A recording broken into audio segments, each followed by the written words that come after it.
Your guy's here. Your guy's here too, but I mean, I like Mike, come on, man. Where the bigger paycheck comes Curt from. Menefee's here, and I know you work on Fox a lot. But he works here more and gets a bigger paycheck. Therefore, he should. I think he works here more, but I the way he's talking, Fox pays him more. Oh, okay. Well, hey, I'm your guy. That's right. Yeah, right. The host of Fox NFL Sunday, NFL on Fox, and now the new Canine competition series, America's Top Dog, that debuts Wednesday, 9 Eastern and Pacific. Good to see you, Curt Menefee. Always good to see you, Rich. Right back at you. We were just chit-chatting with the TV audience. Now the radio audience is back.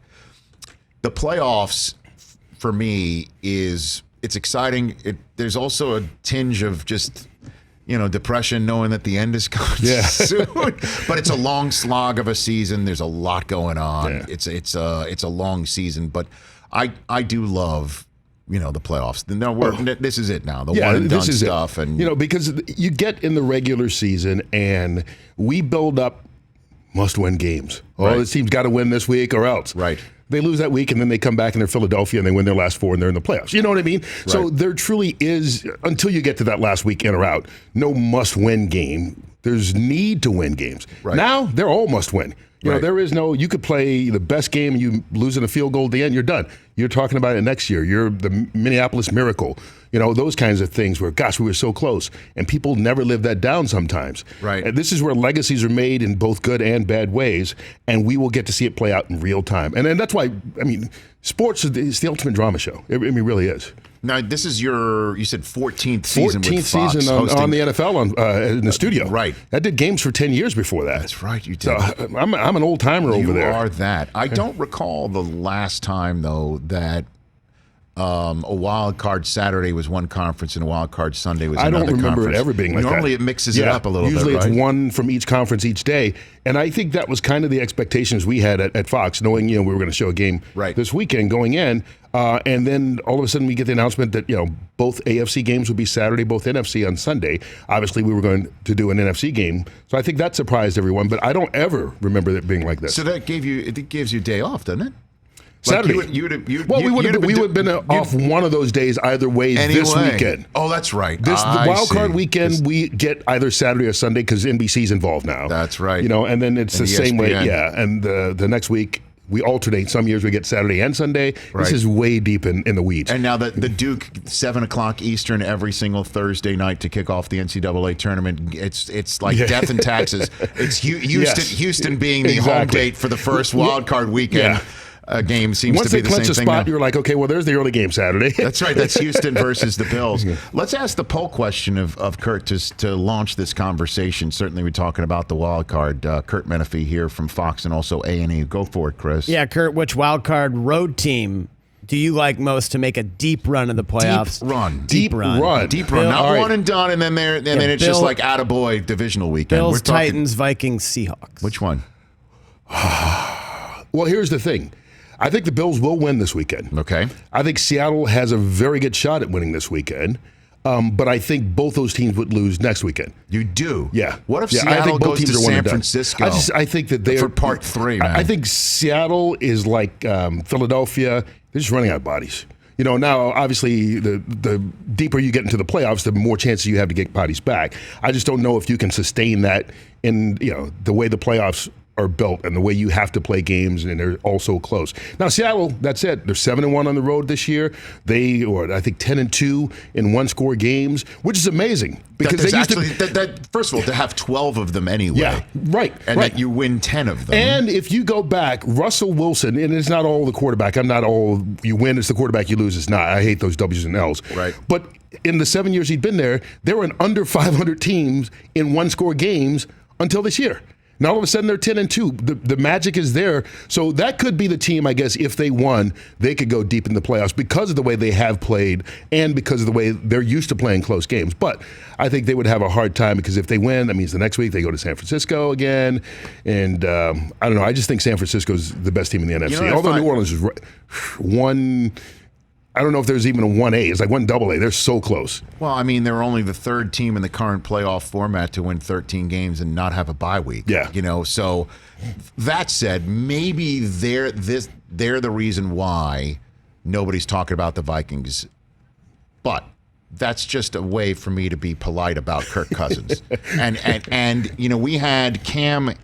We had Cam Jordan on, and he's just a dynamite interview. Waiting to do this as soon as he's done. So I asked him, the significance of this weekend may be about what type of Dalvin Cook he's going to see, and his response was, but it also may be the Kirk Cousins we're going to see. Right, I saw that. Okay, and then I'm mandated as we do of course. to follow up. What do you mean by that? And he's just like, well, sometimes he will be a proficient quarterback. He's from Cal, so he left it at that. I think that's fair. But this could be we're sitting here saying, and I agree with you, Bills can win this weekend. Seahawks can go on a run. The Titans, if it wasn't just the Brady Belichick mystique, we would be sitting here doing the pluses and minuses and the pros and cons and saying, Tennessee's got a really great shot this weekend, and it does. Nobody's sitting here saying, okay, maybe Kirk Cousins goes on this Nick Foles magic carpet ride. He's got that 3-year guaranteed contract that everybody talks about because it's the only one of its kind. Maybe he lives up to it right now. Nobody's saying that. And that's the game that's on Fox, which means we've got an hour pregame show. And as a host of a pregame show, we will sell you as to how the Vikings have a shot. Because obviously they do. But if you look at right now and you look at the NFC playoffs, I think San Francisco is the best team. That's why they're the number 1 seed. Okay. New Orleans is right behind. And I think it doesn't really matter who would have to go into New Orleans this weekend. It would be almost impossible for that team to win. And the way the Vikings finish down the stretch, they're that team. Green Bay may be there as well. That you scratch your head and you go, who are they? About Aaron Rodgers. But you go, who are they? What can you count on? Especially if Dalvin Cook's not 100%. Right. Are you going to count on the quarterback being consistent? That defense, which you thought they could hang their head on, was kind of shaky at times down the stretch. And so you go all of that on the road at New Orleans, where the Saints are humming right now. Drew Brees. Last month, 15 touchdowns, 0 interceptions. They're averaging over 34 points a game down the stretch. I think they're a buzzsaw right now. It doesn't really matter who goes in there. And with the negatives we talked about with Minnesota, I don't think there's a reason to jump on their bandwagon other than the fact that Jimmy Johnson and the guys will sell you on it on Sunday. I'm sure they will. Curt Menefee here on the Rich Eisen Show. And the Packers, man. Yeah. They were 1 inch shy in game 256 of having the 1 seed. And everybody in the NFC having to go through Lambeau Field. Have you seen a team you go back to 13-3 that people have less confidence in? Well, here's the way that the Packers season for me can be summed up and how absolutely overlooked they are. Is that Rodgers, in many people's minds, isn't as elite as he used to be. Okay, he's not just taking the team and throwing it on his back and back shoulder throwing his way down the field anymore.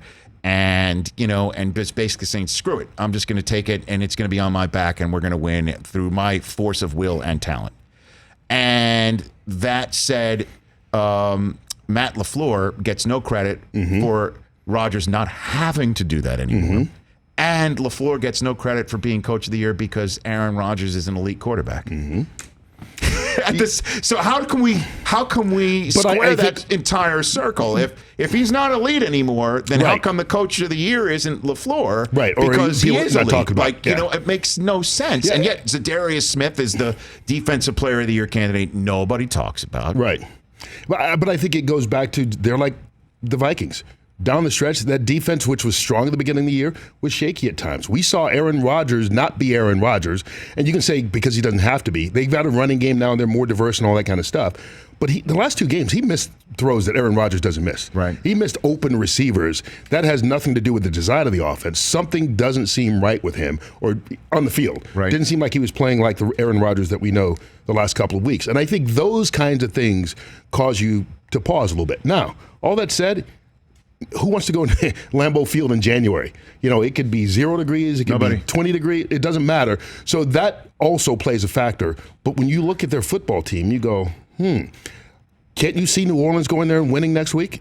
New Orleans wins this week, they have to go to Green Bay next week. They have to stop Aaron Jones. Nobody talks about that kid either. I love that kid. He got snubbed. First of all, he's one of the greatest kids. Have you ever talked to him? Multiple times. He's unbelievable. No He's doubt. one of those guys that should be the face. Aaron Rodgers is going to be the face of that franchise, no question. But he should be one of the faces that people talk about in this league that nobody talks about. You're correct. He's unbelievable. Fact. But anyway, I think if you say, okay, New Orleans wins this week, they have to go to Lambeau next week. I don't care where that game is. I would take New Orleans. I mean, I really would. So I just don't see Green Bay being that team that's elite with the other top seeds. Well, I chose the Saints to win it all prior to the season. I'm going to stick with it. Before we move on to your new show, I took the America's Chiefs Top to win Dog. it all. I'm going to stick with that. You are? Yeah. Chiefs over who?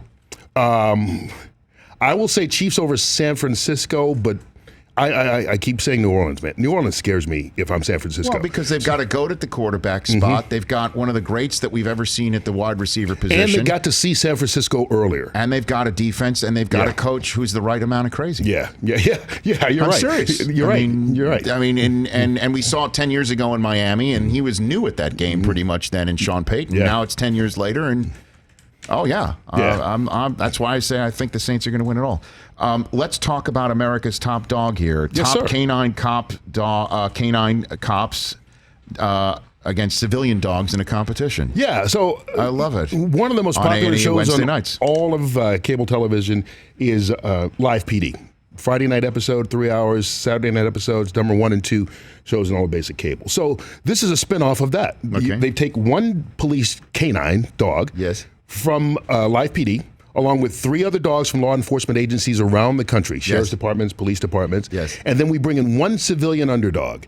And sometimes it's a Cocker Spaniel, it's a Bulldog, it's we've had a Mastiff, Rottweilers, but they're trained to compete against these dogs. And look at one and right they here. do everything. You go in and out of cars, you climb. What it's supposed to do is simulate what they do in the field. They jump over fences, they have to swim in the water, they have to get through the thicket.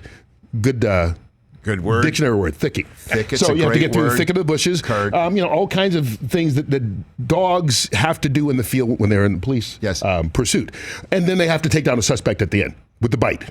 So a guy in a bite suit gets attacked. Including the civilian dogs, too? Including the civilian dogs. And they have to do that and release. They have to find different scents in different locations. So civilian dogs have to do, everybody has to do the same thing. But what is great about it is that you see, I think 2 things that I love about this show. One, that I'm doing it. So, hey, honesty helps, right? Okay. There is no I in Curt or Menefee, but I like it, man. I love it. But the other thing is that I think you get to see the relationship between the handlers and the dogs. And the handlers have to run the course with the dogs. So it's not just send your dog out and go do it. You've got to go alongside it. And you can see the call and response and the bond that they have. But also, I think it's really important, not only the civilian underdogs, because we understand people. We all have pets that we love, and we know how we treat these dogs and how they respond to us.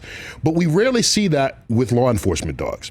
Every time you see a dog in a police chase, they're chasing down a suspect. They're angry. They're biting. They're on the hunt. These dogs are the pets of these law enforcement officers. I love it. They take them home. They play with their kids. We show that side of the dogs as well and the relationship. And you get to see the officer smile and the dogs are having fun. And I think that's a different angle that we don't think about when we think about police dogs. Well, when I was doing Thursday night football every week with Dion and the guys, Dion always made fun of me because every time I went through security, I would stop and say hello to the dogs. You know, at first you have to ask if it's okay to pet him because the dog is working to protect us. Yeah. And you don't need some guy coming up and just, giving him an and that's what you attaboy or learn. The dogs girl. know when they're working and when they're not. Right. And when they're out here, they're having fun. It's That's not great. work time. It's a beautiful show. I really love it. That's awesome. And again, it's on Wednesday nights on A&E, 9 Eastern and Pacific. And if you ever do host a show where a dog has to destroy a toy completely within seconds of getting it or eating absolutely anything, whether it's edible or not, I've got 2 dogs for you. I've got 2 that will disobey any command that you want to give them as well. Before I let you go, Curt, earlier on in this conversation, you mentioned about getting ready for Sunday's games and how you're going to be hyping one of the games right before because promoting the games, correct? Yes. And that you turned to me and you said, you know what it's like hosting a 1-hour pregame show. And I'll be honest with you, Curt, I don't know what it's like to host a 1-hour pregame show. I've heard. I know how it's like to host a 4-hour pregame show. And you talked about this in our little text on Sunday. Well, about doing a yeah, 4-hour Mike pregame Tirico- show. so Mike- First of all, do you think you're digging ditches? I mean, it's really not that hard, okay? No. It's the same thing, just repeated over and over. Well, I mean, come on, let's be honest with each other. Curt, actually, every hour is its own unique fingerprint, and every segment is its own unique world and fingerprint that requires the deft touch of a host. But listen, when it all comes down to it, and Tirico's sending out this text about how wonderful it is to work in this industry, Yes. in our jobs. And how fortunate we all We are. all are, and he is a first-class individual. 100%. No doubt. And it is an outlier in our industry to have people take the time to do that and bring all of us together agree. in a manner that creates a community. How did my response of saying, I'm sorry, I'm just receiving this, I'm the only one who hosts a 4-hour show, because nobody responded to the very nice text. You know how when you walk into a room and you go, wow, there's always one jerk in every room. I wonder who the jerk is in this room. If you have to ask, it's usually you, okay, right? Now, I'm not saying you're a jerk, but I'm saying, no. What I'm saying is, if you have to ask, why didn't I get a response? Was it funny? Yeah. Then usually you answered your own question. That's the point I'm making. So when did you receive that text? Probably getting ready for your 1-hour show, because it was in the middle of the second of my 4. Yeah, I think it was. Yeah, but again, you're not saving lives out there, Rich. Okay. Wow. Maybe no one responded because we did not want to interrupt you while you were doing your 4-hour show, and the rest of us were getting ready Because you're for being ours. mindful. You're being mindful. It's all about you, Rich. That's what we're here for, just to please. But I showed it to Curt Warner, who is, as you know, an Aces individual. Yes, sir. And he's like, send it. He said, send it. Maybe he roped you into that. Oh, yeah, that'll be funny. Go ahead and send it. And then he reached over and said, Mooch, watch this. Watch this. Oh, man. Did they come to you for the next 2 hours and go, hey, you get a response yet? That's good. Anybody come They were back? actually saying that to me. They're like, you get a response yet? Or I called to them. I'm like, you know what? It's been 2 hours. No. But these guys said I should have sent the hey, right back at you text and then followed it up with the snark. That if I Sure. went, Sure. then Okay. Yeah. All right. I don't think the order was the issue. Rich, we love you. Oh my gosh! Thanks for coming in. We are the world. We are the hosts. Yes, there we go. We There are we the go. hosts. Thank you for having me, brother. No, you got it, man. Have a great playoffs. Thank you. You too. Right back at you. And we'll see you in Miami. We'll see you in If not before. How long is your pregame show in Miami? 4 hours. Wow. I've got to do a 4-hour pregame. Oh my God! No one texted me during my pregame show for the Super Bowl because I have 4 hours to fill. No, I'll do that because I'll be in hour 5 when you start. You have like 8 hours that 8 day. and a half. Don't forget the half, Curt. Half's very important. Well, now we also do have half times and post games. Does that count in the time as well? Now, halftime is really for you. I mean, it's just like here's the act, right? Here's J-Lo, right? There's some analysis that goes on. Yeah, I'm sure there is a little bit of that, and then of course the post. So you're And doing post post. game. You're doing yeah, post. trophy presentation, all that kind of stuff. Oh, Yeah. Terry doesn't do that. Well, no. When I say us, I mean us at Fox. Why can't you do this? Because I have to hold down the fort while Terry does that. Oh, okay. I got it. It's a team effort, brother. By the way, just real quick story. Terry and Howie both came on to promote Fox NFL Sunday Okay. at the Super Bowl in Jacksonville, Oh. which I think predates you by Yes. 2 years. Yes. Okay. So they came on NFL Total Access. We're on live television, and we had the Lombardi Trophy there as set dressing. And I said to Terry, I'm like, what's it like to pick that up 4 times? And he went to go grab it, and a member of security jumped in front of him. do not touch without the Lombardi gloves. Trophy. I Yeah. know. They Yeah. jumped, and just seeing Terry's look on his face as somebody prevented him from touching a trophy that he's won 4 Right, times. exactly. The only face more priceless was Howie's laughing his Oh, ass off. I can only imagine. I'm shocked I hadn't heard that story before. That Super Bowl, it was the last one that Fox did, before I got there. Right. But that was the one they had Paul McCartney on That's the pregame right. show, and President Bush, What the heck? George W. I don't know, So, man. or George H.W. Maybe they had both. George H.W. They had was in George H.W. Houston. for sure. Yeah, for sure. Yeah. That was You know what? Yeah. Yeah. Could've They been had him. him. I'm going back. They had George H.W. Bush and Bill Clinton together. That's There you why. go. There it is. And also Paul McCartney. That's a pregame show. Well, at least you got 4 hours to make up for it. There we coming go. up. Will you come on ours? I'll be there if you ask. America's Top Dog on A&E every Wednesday starting January 8th, 9 Eastern and Pacific, and then, of course, Fox NFL Sunday. Good to see you, Kurt. Always great to see you, man. Got it. For more of The Rich Eisen Show, tune to Audience Channel 239 on DirecTV for free on BR Live or download the Rich Eisen Show app.